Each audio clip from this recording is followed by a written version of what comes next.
من از اینجا، از این دیدگاه و از این مصلا برای همه نهادهای جهانی فریاد میزنیم که ای سازمانهای بین الملل و ای مدافعین حقوق بشر و صندوق حمایت از کودکان و در کل تمام نهادهای جهانی که در دنیا به نام مسکنانی حقوق بشر و حقوق زن و حقوق طفل بر کشورهای اسلامی بسیج شدیم.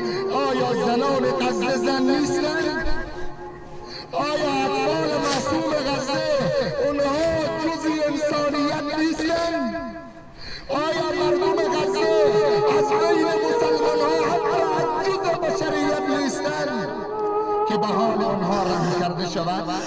تمام نهادهای جهانی و مدافعان حقوق بشر در برابر ملت مظلوم غزه از چشمها دورند، از گوشها کرند، اون ظلم و ستم و جنایت را اونها نمیبینند. سبحان الله.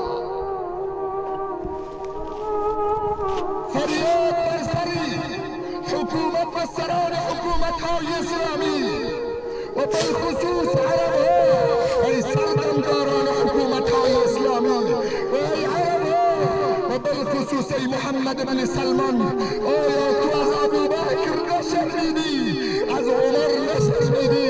از عثمان نشنیدی؟ از علی مرتضی نشنیدی؟ از حرم نشنیدی؟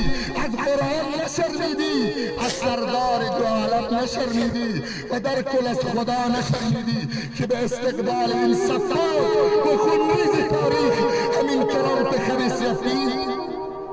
این را بدان و یقین داشته باش محمد بن سلمان که تو را ابوبکر و عمر و عثمان نمی بخشند، تو را طلحه و زبیر و عبدالرحمن نمی بخشند، تو را خالد بن ولید اون سپهسالار شکست ناپذیری امت اسلام هرگز تو را نمی بخشند. تو را قطرات خون پیامبر که در میدان احد ریخت هرگز تو را نمی بخشد. تو را جگر تکه تکه حضرت حمزه به فردای قیامت تو را نمی بخشد. حتما اونجا جلوی روی تو را میگیرن.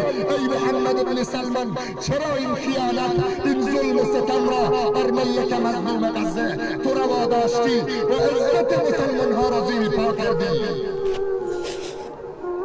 تو را قرآن نمی بخشد.